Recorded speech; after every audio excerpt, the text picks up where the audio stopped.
Hello everyone, welcome back to Kaizen classes. इस video lecture में हम बात करने वाले हैं उत्तराखंड पुलिस कांस्टेबल की जो लिखित परीक्षा होनी है 3 अगस्त 2025 को, उसके संबंध में हम यहाँ कुछ जरूरी बातें करने वाले हैं। इस वीडियो को आप अंत तक देखेंगे अगर आप परीक्षा में अपीयर होने जा रहे हैं तो।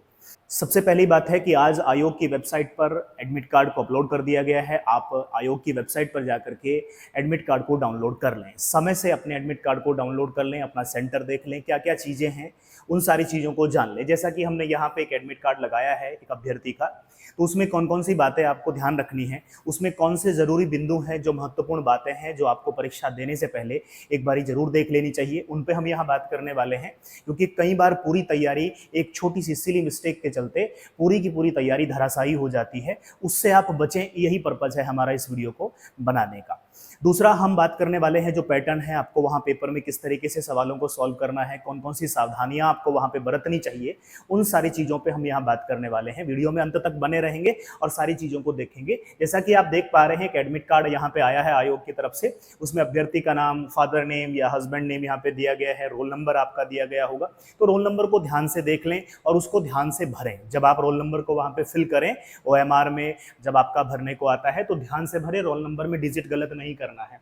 ऐसे ही एप्लीकेशन नंबर यहाँ पे दिया गया है, एडवर्टीज नंबर दिया गया है, एडवर्टीजमेंट का नंबर दिया गया है, डेट ऑफ बर्थ यानी जन्म तिथि के बारे में बताया गया है, जेंडर है और इस तरीके से कैटेगरी आपकी दी गई है। एक फोटो लगा होगा और देख लें कि अगर फोटो किसी वजह से क्लियर नहीं है तो आपको एक फोटो भी साथ में ले जाना होगा। और बाकी हम देख लेते हैं कि आयोग ने इसमें वो कौन कौन सी बातें हैं जो बताई हैं, कहा है कि जब आप परीक्षा देने आए तो कौन कौन सी चीज़ें, कौन कौन सी सावधानियां आपको बरतनी चाहिए, कौन कौन सी चीज़ों आपको लेके आनी है और किन चीज़ों से आपको बचना है साथ लाने से। तो जो नीचे की तरफ इसमें इंस्ट्रक्शंस दिए गए हैं वो सबसे जरूरी बात है इस पूरे एडमिट कार्ड की। देखिए, यहां से पूरा काम शुरू होता है। जो आपको ध्यान रखना है, आपके जो केंद्र बिंदु होने चाहिए वो यहां के बाद होने चाहिए। जैसे सबसे पहले तो आपको ध्यान रखना है कि भाई 3 तारीख को आपकी परीक्षा हो रही है, एडमिट कार्ड आ गए हैं, आप इसे डाउनलोड कर लेंगे। दूसरा काम है परीक्षा कब से कब तक होगी। अगर आप देखेंगे तो परीक्षा का टाइम है 11 बजे से 1 बजे तक। 11 बजे से 1 बजे के बीच में आपकी परीक्षा होगी और परीक्षा सेंटर पे पहुंचने का यानी एग्जामिनेशन सेंटर पे आपका पहुंचने का समय दिया गया है 9:30 बजे। तो किसी भी हाल में आप 9:30 बजे तक सेंटर पर पहुंच जाएं, क्योंकि अगर आप हड़बड़ी में बाद में पहुंचते हैं तो उससे समस्या पैदा होती है, आप डिस्टर्ब होते हैं। तो इसीलिए आप समय से सेंटर पे पहुंचे। 9:30 बजे रिपोर्टिंग टाइम दिया गया है, तो आप 9:30 बजे सेंटर पे पहुंच जाएं। परीक्षा 11 बजे से 1 बजे तक आयोजित कराई जाएगी। आपको पता है 2 घंटे की आपकी परीक्षा होनी है। इस तरीके से आपके परीक्षा केंद्र का नाम यहाँ पे दिया गया होगा, जो भी होगा उसको जब वहां पे एग्जामिनेशन सेंटर भरने को आएगा तो ये पूरा का पूरा आपको वहां फिल करना होगा। चलिए, अब उन महत्वपूर्ण निर्देशों पे बात कर लेते हैं जिसमें यहाँ पे आयोग ने सचेत किया है कि अगर आप परीक्षा देने आ रहे हैं तो आपको ये सारी बातें ध्यान रखनी है। लिखा गया है लिखित प्रतियोगी परीक्षा हेतु महत्वपूर्ण निर्देश। कौन कौन से वो निर्देश है? देखिए, सबसे पहला और जरूरी बात जो हम शायद अवॉइड कर लें इस बात को, जो आपको ध्यान देना है, अभ्यर्थी अपना नवीनतम रंगीन पासपोर्ट साइज फोटो और आधार कार्ड अथवा फोटो युक्त पहचान पत्र परीक्षा के समय अवश्य लाएं। यानी आपको अपना एडमिट कार्ड तो लेकर के जाना ही जाना है, चाहे वो ब्लैक एंड व्हाइट हो और चाहे वो कलर्ड हो। तो एक एडमिट कार्ड की कॉपी तो लेके जानी ही जानी है। इसके साथ में एक पासपोर्ट साइज का फोटो आपको लेके जाना है और वो कैसा होना चाहिए? कलर्ड होना चाहिए। आयोग ने साफ तौर पे लिखा है, ऐसा नहीं कहा उसने कि अगर फोटो क्लियर नहीं है तभी लाना है, आपको लेके जाना है क्योंकि आयोग कहता है। साथ में जब आपने फॉर्म फिल किया था, जो भी आपने अपनी आइडेंटिटी के तौर पे वहां पे नंबर डाला था, चाहे वो आधार कार्ड का है या आपके पहचान पत्र का है, जिसका भी है, वो आपको साथ में लेके जाना है। कॉपी आपको उसकी लेके जानी है। बिना पहचान पत्र के यानी बिना आधार कार्ड के या जिसके भी आपको एंट्री नहीं दी जाएगी, ये यहाँ पे साफ तौर पे लिख दिया गया है। इसके बाद में देखिए क्या कहा गया है कि किसी भी हाल में पेपर शुरू होने के बाद में प्रवेश नहीं दिया जाएगा। अगर आप लेट होते हैं तो अपने रिस्क पर लेट होते हैं, इसलिए मैंने कहा 9:30 बजे रिपोर्टिंग का टाइम है, तो आप सभी अभ्यर्थी, आप सभी भविष्य के सिपाही जो हैं उस समय से वहां पे पहुंच जाएंगे। चलिए, नेक्स्ट इसमें जो बताया गया है तीसरा पॉइंट अगर हम ध्यान दें, OMR यानी जो अब आप OMR शीट भरेंगे, उत्तर देने के लिए कैसे पेन का यूज करना है? केवल काले बॉल पॉइंट पेन का ही प्रयोग करें, पेंसिल नहीं इस्तेमाल करनी है और जेल पेन नहीं। अच्छा रहता है, कंप्यूटर अच्छे से रीड करता है अगर आप बॉल पेन ले लें और वो भी ब्लैक हो। और मार्केट में इस तरीके के पेन्स आते हैं जो थोड़ा सा, जिनकी निब थोड़ी सी मोटी होती है, आप उनको ले लें। हम हर एक परीक्षा से पहले आपको बताते हैं, इस बार भी बता रहे हैं कि जो अभ्यर्थी उत्तराखंड पुलिस कांस्टेबल की परीक्षा में 3 तारीख को अपीयर होने वाले हैं, वो अपना थोड़ा सा पेन लेकर के पहले उसको थोड़ा सा रब कर लें ताकि वो थोड़ा तब तक ठीक चलने लगे। अच्छा, इसमें नेक्स्ट जो दिया गया है वो ध्यान रखना है आपको। अभ्यर्थी परीक्षा समाप्त होने के उपरांत मूल ओएमआर जो होगी, जो मेन जिस पे आप बबल्स करेंगे वो, और उसके साथ में एक और मिलती है ऑफिस कॉपी आपको मिलती है, जिसको हम सेकंड वो कहते हैं कि सेकंड कॉपी है वो। तो आपको बेसिकली 3 कॉपियां मिलेंगी ओएमआर में, बैक टू बैक लगी हुई होंगी आपके पहले से ही। तो आपको, आप फर्स्ट कॉपी पे मूल ओएमआर पे आप अपना बबल कर रहे होंगे, गोले भर रहे होंगे, तो आपको 2 कॉपियां वहीं पे सबमिट करा के आनी है। केवल 1 कॉपी लानी है, उसके ऊपर स्टूडेंट कॉपी लिखा होता है, तीसरे नंबर की कॉपी आपको लेकर के आनी है। लिखा गया है कि मूल ओएमआर और जो ओएमआर की सेकंड लिपि है, यानी जो दूसरी प्रति है, अपने कक्ष निरीक्षक को सौंपने के उपरांत ही परीक्षा कक्ष छोड़ेगा। किसी भी दशा में मूल व कार्यालय की जो प्रति है, ओएमआर है, उसको अपने साथ नहीं ले जाएगा। क्योंकि अभी आपने देखा यूकेपीएससी में 15 बच्चों के रोल नंबर मेंशन करके उनकी परीक्षा दोबारा कराई जा रही है, बिकॉज उन्होंने जो उनकी ओएमआर है वो लेट से मिली आयोग को। अब क्या हुआ, वो बच्चे गलती से ले गए या फिर कुछ और हुआ, वो सब नहीं पता है। इसलिए आप इस गलती से या इस समस्या से बच जाए। परीक्षा समाप्त होने के उपरांत अभ्यर्थी ओएमआर पत्रक की तीसरी प्रति अपने साथ ले जा सकेंगे। यानी आपको जो थर्ड शीट है, जो स्टूडेंट कॉपी है, वही अपने साथ लेके के आनी है। बाकी दोनों की दोनों वहां, यानी 2 आपको वहां सबमिट करानी है। चलिए, इसके बाद में देखिए क्या कहा गया है, कौन कौन सी चीजें हैं जो वहां पे आपको नहीं लेके जानी है। कैलकुलेटर वर्जित है, कैलकुलेटर नहीं ले जाएंगे, लॉग टेबल नहीं ले जाएंगे, सेलुलर या मोबाइल फोन आप नहीं ले जा सकते। अच्छा, स्पष्ट रूप से लिखा है घड़ी। अब उसमें ये नहीं कहा डिजिटल वॉच, एनालॉग वॉच, कैसी वॉच है, घड़ी स्पष्ट रूप से लिख दिया गया है। अगर किसी सेंटर पर सख्ताई हुई और उन्होंने कहा कि घड़ी आपको उतारनी पड़ेगी, तो आप ये नहीं कह सकते कि ये वाली तो चल जाती है, वो तो डिजिटल वॉच है, क्योंकि यहाँ पे केवल घड़ी लिखा है आयोग ने। इसलिए आप वहां पे क्लियर कर लें, अगर वॉच लगी है तो आप जिसके भी साथ में जाएंगे या जैसे भी करेंगे, तो अपने रिस्क पे आपको करके जाना है कि घड़ी को यहाँ पे मना किया गया है कि ये आपको नहीं ले जाना है। ब्लूटूथ है, अन्य कोई भी इलेक्ट्रॉनिक उपकरण या कोई भी पाठ्य सामग्री अपने साथ अंदर नहीं ले जा सकते। ये साफ तौर पे यहाँ पे लिख दिया गया है। नेक्स्ट इसमें दिया गया है 11 नंबर जो पॉइंट बताया है, कहता है अभ्यर्थी अपना अनुक्रमांक यानी रोल नंबर और जो आपका बुकलेट सीरीज होगा, उसका जो होगा, उसका नंबर जो होगा, वो अपनी ओएमआर शीट पर उचित स्थान पर लिखें और उसका गोला भरें। ऐसा ना करने पर ओएमआर शीट का मूल्यांकन नहीं किया जाएगा, यानी आपकी ओएमआर चेक नहीं की जाएगी। कुल मिला के आपको क्या करना है, कुछ बातों का ध्यान रखना है, समय से पहुंचना है। दूसरा है कि आपको ब्लैक बॉल पेन का इस्तेमाल करना है। तीसरा है कि इस तरीके की कोई भी इलेक्ट्रॉनिक गैजेट्स ले जाने से आपको बचना है। और तीसरा बिंदु है कि जब आप ओएमआर को फिल करें तो सावधानी पूर्वक फिल करें, जहां पे जैसा चीजें उसने पूछी है, जैसे स्टार्टिंग में ही यहाँ पे दिया गया है आपकी डेट ऑफ बर्थ दी गई है, अगर वो डेट ऑफ एग्जामिनेशन पूछता है तो डेट ऑफ एग्जामिनेशन ही भरना है, अगर वो सेंटर के बारे में पूछता है तो सेंटर के बारे में भरना है, यानी आपको केयरफुली वहां पे वो सारी चीजें फिल करनी होंगी। अब ये तो हो जाती है एडमिट कार्ड की बात। अब एडमिट कार्ड के बाद में जब आप पेपर देने जाएं तो उससे पहले अब आपको कौन कौन सी बातों को ध्यान रखना है अगले 2 से 3 दिनों में, उस पर हम बात कर लेते हैं। जैसा कि आप सबको पता है कि आपका जो पेपर होने वाला है वो 100 सवालों का होने वाला है। उसमें कितने क्वेश्चंस आएंगे, तो उसमें आएंगे 100 क्वेश्चन। ये 100 सवाल हैं, यही 100 सवाल हैं जो आपके आगे आने वाले भविष्य को डिसाइड करेंगे कि आप सिपाही बनेंगे या आपको दोबारा से अभ्यर्थी बनना पड़ेगा। तो 100 सवालों में अब आपको कौन कौन सी रणनीति पे काम करना है, हम उसी पे यहाँ बात करने वाले हैं। तो देखिए, 100 सवालों में आपको क्या कर लेना चाहिए। जैसा कि हमें पता है कि 100 सवालों में से 40 सवाल जो हमारे आने वाले हैं वो आने वाले हैं उत्तराखंड स्पेशल के।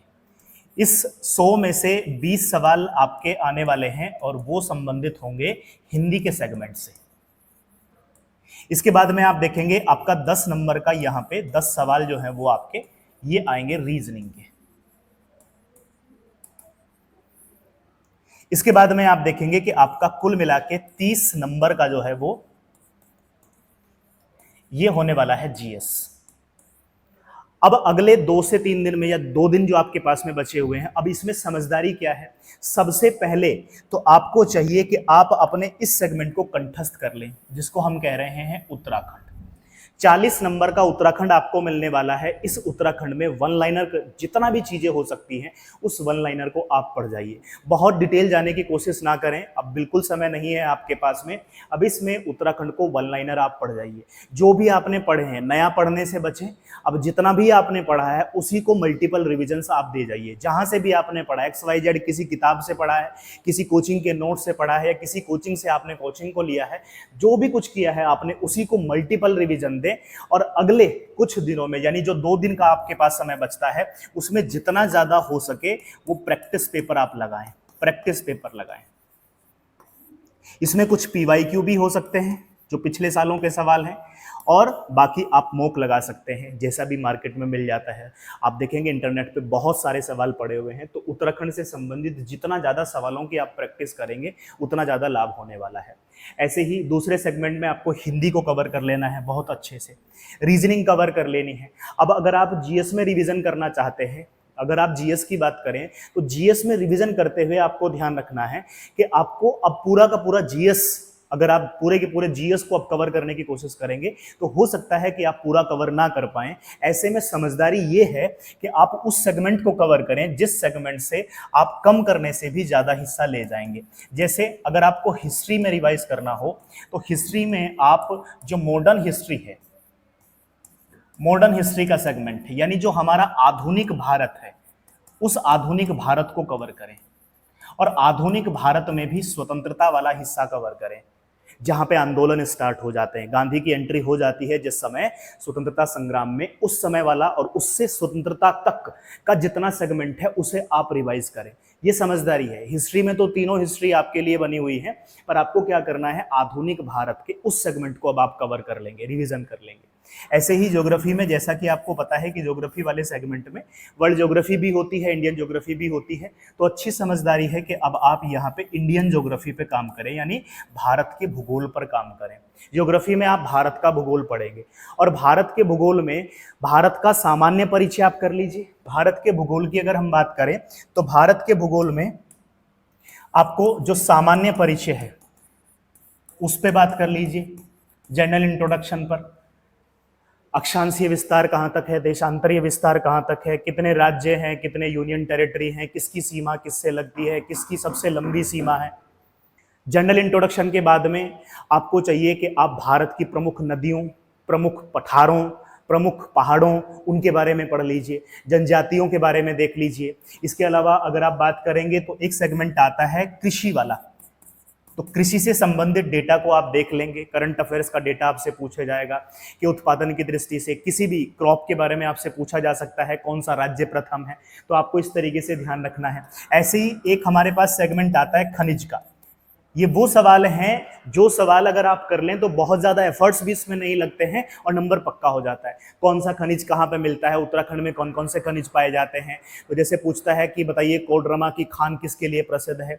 ऐसे ही आपसे पूछता है कि कोयला क्षेत्र वगैरह, कोयले वगैरह के बारे में पूछता है, लोहा के बारे में पूछता है कि बताइए लौह इस्पात कारखाने कहाँ कहाँ पे लगाए गए हैं, मिलाने को देता है। लगभग हर परीक्षा में यूके SSS ऐसा पूछ रहा है कि बताइए बोकारो कहाँ पर है, रानीगंज कहाँ पर है। इस तरीके से आपसे सवाल पूछता है, मिलान करने को आता है। जब आपको पता है कि सारी चीजें पहले से पूछ रहा है तो आप उसे मल्टीपल रिवीजन दीजिए।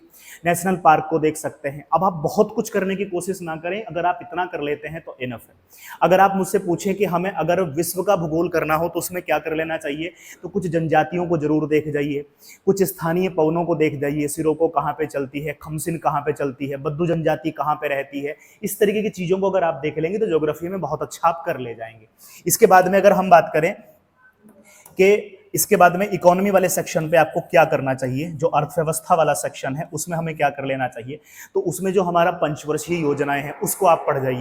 राष्ट्रीय आय से संबंधित जितना डेटा है, राष्ट्रीय आय की गणना सर्वप्रथम किसने करी, राष्ट्रीय आय में कौन कौन सी चीजें होती हैं, राष्ट्रीय आय के लिए कौन सा संस्थान है जो राष्ट्रीय आय से संबंधित आंकड़े जारी करता है, भारत की जीडीपी विश्व के संदर्भ में कौन से नंबर की जीडीपी है, वगैरह वगैरह, क्या साइज है, और IMF ने कितना हमारा जीडीपी का ग्रोथ रेट बताया है, वर्ल्ड बैंक ने कितना बताया है, भारत अपने में कितना कहता है, आर्थिक समीक्षा ने क्या बताया है, ये सारे डेटा हैं आपको मिल जाएंगे। तो इस तरीके की चीजों को आपको यहाँ पे इकोनॉमी में कवर कर लेना, पंचवर्षीय योजना हमने बता दी। इसके अलावा बैंकिंग के सेक्शन पे आप काम कर सकते हैं, बैंकिंग आपसे पूछा जा सकता है, उसमें मुद्रास्फीति, इन्फ्लेशन, वो वाला सेक्शन भी आप कवर कर लें, इन्फ्लेशन को, बेरोजगारी को, गरीबी को, ये वो कुछ सेक्शन है जिसमें आपको कवर करना चाहिए।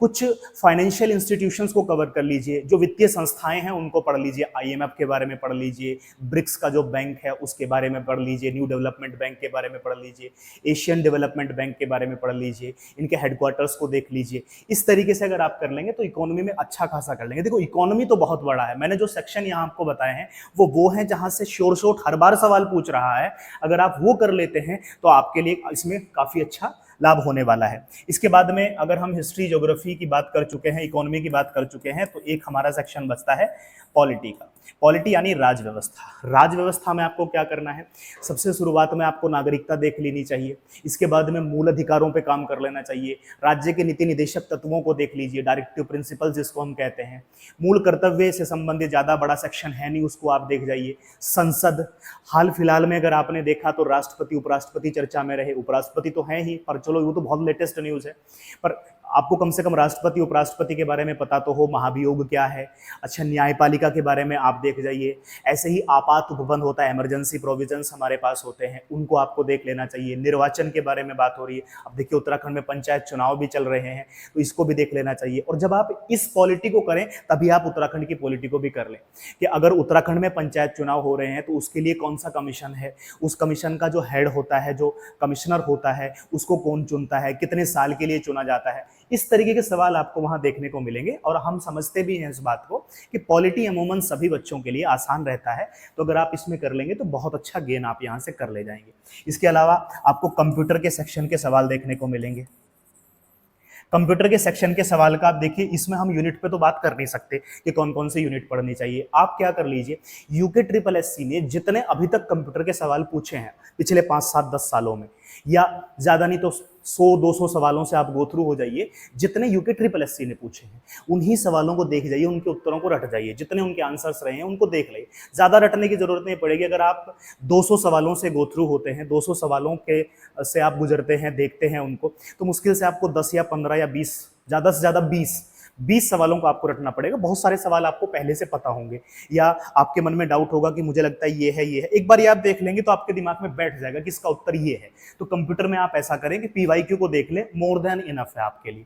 इसके बाद में इसमें जो सेगमेंट आता है वो आता है करंट अफेयर्स का। तो बच्चों यहाँ पे ध्यान रखना है आपको कि जो करंट अफेयर्स है उस करंट अफेयर्स को आपको इग्नोर नहीं करना है। क्या करना है, अब आपके पास में जो समय बचा हुआ है ना, ये जो 2 दिन का समय बचा हुआ है, इसमें आप करंट अफेयर्स पे जान लगाइए, क्योंकि करंट अफेयर्स एक ऐसा सेगमेंट है जिसमें सोचना नहीं पड़ता। अगर आपको पता है तो सवाल एकदम ठीक है, और एक एक नंबर से फिर बाद में रुक जाता है। अब देखो, आपने फिजिकल की तैयारी करी, कितना दिन रात आप दौड़े, सब कुछ काम आपने किया, उसके बाद में आप इस सेगमेंट पे पहुंच रहे हैं, लिखित परीक्षा है। अगर यहाँ आप एक आध नंबर से चूक रहे हैं तो ये बड़ा नुकसानदायक होगा आपके लिए। तो वो क्या है, करंट अफेयर्स। करंट अफेयर्स से सवाल आएंगे। अब कितने सवाल आएंगे वो तो आयोग बताएगा, बट ये है कि इससे अच्छे खासे सवाल आने की उम्मीद है। ज्यादा नहीं तो 8-10 सवाल तो आपको देखने को मिल ही सकते हैं। अब उसमें क्या है, 2 तरीके के करंट अफेयर्स हैं। एक होता है Uttarakhand special current affairs. Uttarakhand special में अगर आपने कोई मैगजीन पढ़ी है, आपने कोई नोट्स बनाए हैं, कहीं से भी आपने पढ़ा है XYZ, उसको रिवाइज कर जाइए। और अगर आपने नहीं पढ़ा है, आप अभी भी देख रहे हैं कि हमें कहीं से मिल जाए, तो मैं बताता हूं आपको कि हमने अपने ही चैनल पे खूब सारा Uttarakhand special current affairs cover करा रखा है। आप उसे 2x पे करके देख जाइए, एक बारी गो थ्रू हो जाइए, सुन लीजिए उसको। लिखने का प्रयास अब नहीं करेंगे, लिख लेने का कोई कि भाई अब लिख लेते हैं, लिखना नहीं है, सुन जाइए। एक बारी नहीं, 2 बारी सुन लीजिए आप उसे, तो उससे क्या होगा कि उत्तराखंड स्पेशल आपका ठीक ठाक तैयार हो जाएगा। इसके बाद में अगर आप नेशनल की बात करें, दूसरा सेक्शन आता है कि भाई वो राष्ट्रीय करंट अफेयर्स आपसे पूछ रहा है। राष्ट्रीय पूछ सकता है या फिर इंटरनेशनल करंट अफेयर्स आपसे पूछ सकता है, दोनों ही करंट अफेयर्स आपसे पूछे जा सकते हैं। तो नेशनल करंट अफेयर्स के लिए कोई भी मैगजीन जो आपने पढ़ी हो उसको आप कवर कर सकते हैं, या हमारे चैनल पर भी नेशनल करंट अफेयर्स को कवर कराया गया है, आप वहां से कर ले। पर ये करंट अफेयर्स को आपको इग्नोर नहीं करना, आप जहां से भी करें, XYZ, जहां से आपकी इच्छा हो वहां से करना चाहें कर लें, पर इसको इग्नोर ना करें, क्योंकि करंट अफेयर्स का सेक्शन एक ऐसा सेक्शन है जिसमें नंबर श्योर शॉट होता है। अगर इससे मिनिमम हम मान के चलते हैं कि 5 सवाल आते हैं, तो ये 5 सवाल आपके 5 नंबर हैं पूरे पूरे, और 5 नंबर का खेल बहुत बड़ा खेल हो जाता है, क्योंकि 2000 पदों पे केवल पुरुषों के बीच में ये प्रतियोगिता होने वाली है। तो इसीलिए आपको थोड़ा ध्यान रखना है कि आपको उस सेगमेंट पे काम करना है जिस सेगमेंट को दूसरा लोग इग्नोर करके चल रहा है। तो आपको ये करंट अफेयर्स वाले सेक्शन को देख लेना है। तो ये तो हो जाता है हमारा जीएस वाला सेक्शन। अब हम बात कर लेते हैं कि भाई जब आप पेपर दें, जब आप एग्जामिनेशन हॉल में जाएं, तो पहले तो अच्छे से ओएमआर आप भरें। ओएमआर जैसे आपने अच्छे से भर लिया, पेपर सॉल्व करना शुरू किया, तो 100 सवालों को सॉल्व करने की रणनीति क्या होती है। मैंने देखा है बच्चों को पहले सवाल से करते हैं, अंत तक जाते जाते बेल बज जाती है कि 2 घंटा पूरा हो गया। जब आप सवालों को घर सॉल्व कर रहे होंगे तो 100 सवाल आपके 1 घंटे में निपट जा रहे होंगे, ज़्यादा से ज़्यादा आपको 1.5 घंटा लगता होगा। पर यकीन मानिए जब आप एग्जामिनेशन हॉल में जाएंगे तो ये 2 घंटे आपको कम लगने वाले हैं। क्यों? क्योंकि वहाँ का प्रेशर, वहाँ नया सवाल है आपके लिए, और वहाँ जिस तरीके से 15-20 मिनट आपकी ओएमआर भरने में लग जाती है, या जो फिर अटेंडेंस शीट आपके पास आएगी, आपके आसपास वाले भी डिस्टर्बेंस क्रिएट कर सकते हैं, तो उसमें आपके 10 से 15 मिनट चले जाते हैं। तो आपके पास समय लगातार कम हो रहा है, क्योंकि आपको ये बात समझनी होगी कि आपके पास जो समय है वो है टोटल, आपका अगर आप देखें तो कुल मिला के आपके पास में 120 मिनट का समय है। अब इस 120 मिनट में से 20 मिनट में ऐसे निकाल देता हूं कि आपको हो सकता है कई बार किसी किसी सेंटर पे पेपर 1 से 2 मिनट, 10 मिनट, 5 मिनट ऐसा भी हो जाता है कि लेट से मिलता है, या कई बार हम लेट हो जाते हैं, या फिर कई बार ऐसा होता है कि किसी दूसरा कोई हमारे ही जो रूम में रहता है वो किसी दूसरे की सीट पर बैठ गया, तो वहाँ एक तरीके का एक केओस क्रिएट हो जाता है। ठीक है, और बाकी आपको जो एंट्री फिलअप करनी है उसमें भी समय लगता है। तो मैं मान के चल रहा हूं कि भाई आपके पास में 100 सवाल करने के लिए 100 मिनट मिले हैं, यानी एक सवाल के लिए आपको 1 मिनट दिया गया है। अब कई बार जब पेपर आप सॉल्व करते हैं, कई बार आपने देखा होगा कि कुछ सवाल ऐसे हो जाते हैं जिन सवालों में हमें 1 से ज़्यादा मिनट लग जाती है सोचते हुए कि यार इसका सही उत्तर ये होगा या ये होगा, है ना। और केवल सॉल्व ही नहीं करना है, आपको बबल भी भरने हैं, साथ साथ वो गोले भी भरने हैं, ओएमआर भी दी गई है और सावधानी पूर्वक भरने हैं। तो इसलिए 1 मिनट में एक सवाल सॉल्व करना है। इसमें सबसे जरूरी तत्व अब जो यहाँ निकल के आता है वो जरूरी तत्व है समय प्रबंधन। अगर आपने टाइम मैनेज कर लिया तो ये 100 सवाल आप आराम से कर जाएंगे, कोई इतना भी बड़ा मुश्किल काम नहीं है। पर आपको टाइम मैनेज करना, और टाइम मैनेज करने में आपको क्या ध्यान रखना है, देखो पहले एक सवाल से, सवाल नंबर 1 से सवाल नंबर 100 तक पढ़ते जाना, एक बारी मुश्किल से 2 से 4 मिनट में, ज्यादा समय मत लगाना, सारे सवालों से एक बारी गो थ्रू हो जाना। ऐसा तो आयोग भी कहता है कि एक बारी अपनी बुकलेट को आप चेक कर लें, कहीं कोई मिसप्रिंट तो नहीं हो रहा है, कहीं कोई कटफट तो नहीं रहा है पेज, तो एक बारी आप देख लें, गो थ्रू हो जाए। ठीक है, अब क्या करना है, अब पहले सवाल से सॉल्व करना है। पहला सवाल जो आपको मिलेगा वहां से उसको हल करना शुरू करना है, और हल करते करते आपको 100 तक पहुंचना है। हर एक सवाल को सॉल्व नहीं करना है, आप ध्यान रखना। फिर 1 से 100 तक हम क्यों कह रहे हैं, इसका मतलब ये हुआ कि आपको केवल 1 से 100 तक पहली रीडिंग, इसको हम कहते हैं फर्स्ट रीडिंग, हम फर्स्ट रीडिंग कहते हैं इसको। तो पहली रीडिंग में आपको क्या करना है, एक सवाल से 100 सवाल तक केवल उन सवालों को हल करना है जिन सवालों में आप 100% श्योर हैं कि भाई ये मेरा ठीक है। इसका तो मुझे पता ही है कि भाई ये 2013 में बाढ़ कहाँ आई थी, इसके लिए कौन सा ऑपरेशन चलाया गया था। मुझे पता होना चाहिए कि भाई जब जो भूकंप होता है उसकी तरंगे सतह पर पहुंचती है तो उसे इपी सेंटर कहते हैं। अब मान लो मुझे ये पता ही है कि गांधी जी का वो आंदोलन है वो इस समय चला और उसका नाम ये था, मैं श्योर हूं, तो मैं केवल उन सवालों को सॉल्व करूंगा। सारे सवाल सॉल्व नहीं, जिसमें मुझे लगा कि नहीं इसके बारे में मुझे, तो आगे बढ़ जाइए, समय मत लगाइए उस पर। 1 से 100 तक आप सवाल सॉल्व करिए। हो सकता है कि आपके यहाँ से 30 सवाल निकल के आ जाए, किसी किसी के 40 भी, या हो सकता है किसी के कम भी आए, तो घबराना इसमें है नहीं, क्योंकि अभी आपके पास और समय है, आप दोबारा भी जाएंगे। जितना आपने सॉल्व किया उसको साथ साथ आपको बबल कर लेना है, वो चाहे 30 सवाल हो, 20 सवाल हो, जितने भी हो, 40 सवाल हो, जितने भी सवाल हैं उनको सबको आपको यहाँ बबल कर लेना है साइड में, जो आपके पास में ओएमआर मिली हुई है। अब शुरू होता है दूसरा राउंड। तो अब आपको क्या करना है, जो सेकंड रीडिंग होगी आपकी, हमने फर्स्ट रीडिंग कर ली, अब आपकी बारी आती है कि आप अब करें सेकंड रीडिंग की तरफ। अब सेकंड रीडिंग में आपको क्या करना है, उन सवालों को सॉल्व करना है जो सवालों में आप 50-50 श्योर हैं, 50-50% श्योर हैं। यानी 50-50 का मतलब होता है आपको 4 विकल्प मिलते हैं, उन 4 विकल्पों में से अगर आप 2 विकल्पों को हटा दें, एलिमिनेट कर दें, और आपको पता हो कि यार ये 2 तो नहीं हो सकते, अब इन 2 के बारे में मैं कंफ्यूज हूं कि यार ये उत्तर है कि ये उत्तर है इसका, तो अब आप वैसे सवालों को सॉल्व करेंगे और उसमें थोड़ा समय लगाएंगे। इसलिए मैंने कहा कि जो फर्स्ट राउंड है ना, इसमें समय नहीं लगना चाहिए, इसमें जितना समय आप बचाएंगे उतना ज्यादा सवाल आप सॉल्व कर पाएंगे। कैसे कि ये जो जो आपको आता ही था, अगर आपने उसमें ही ज्यादा समय लगा दिया तो जिसमें आपको सोचना पड़ेगा उसमें कितना समय लेंगे आप। यहां आप सोच करके, और ऐसे सवालों को बिल्कुल नहीं छोड़ना है जिसमें आप 50-50% श्योर थे। आपको क्या करना है, ऐसे सवालों को तो 100% सॉल्व करके आना है। भले ही उसमें आपको कुछ कुछ हद तक कई जगह पे आपको लॉजिकल सोचना पड़ेगा, लॉजिकल तुक्का मारना पड़ेगा, पर आपको करना है वो, क्योंकि यही सवाल हैं जो आपको कट ऑफ तक लेके जाएंगे।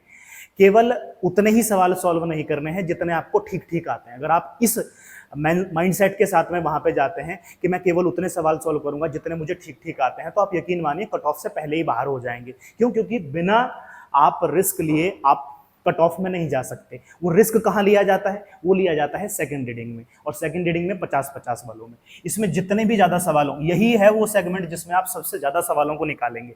यहाँ मैक्सिमम सवाल आपके हो रहे होंगे। इसके बाद भी अगर किसी बच्चे को लगता है कि मेरे तो सवाल ज्यादा सॉल्व नहीं हुए हैं, तो वो थर्ड रीडिंग ले सकता है, अगर समय आपके पास में बचा हुआ है तो। आप थर्ड रीडिंग लें और फिर आप ऐसे सवालों को सॉल्व करें जिसमें आप एक को एलिमिनेट कर पा रहे हैं, तीन के बीच में कहीं आपके डाउट है। ऐसे सवालों को ज्यादा नहीं करना है, केवल उतना करना है, क्योंकि नेगेटिव मार्किंग का भी आपको ध्यान रखना है। जो 1/4 आपका नेगेटिव मार्किंग है उसको भी आपको दिमाग में रखना है। अच्छा, एक सवाल अब वाजिब सवाल आता है कि हमें कितने सवालों को अटेम्प्ट करना चाहिए, हम कितने सवालों को सॉल्व करें। तो देखो, ये मैं बार बार कहता हूं, फिर कह रहा हूं, ये आप पे निर्भर करता है कि आपको लग रहा है पेपर आसान है तो मैक्सिमम अटेम्प्ट करने की कोशिश करिए। देखो, कुल संख्या 100 है, उसमें से 70, 80, 90 जितने भी आप कर सकते हैं। अच्छा, ये जिद मत पाल के जाना कि मुझे 100 में से 100 करने हैं, भाई मैं तो सारे सॉल्व करके आऊंगा, क्योंकि नेगेटिव मार्किंग आपको 50 पे ले आएगी फिर।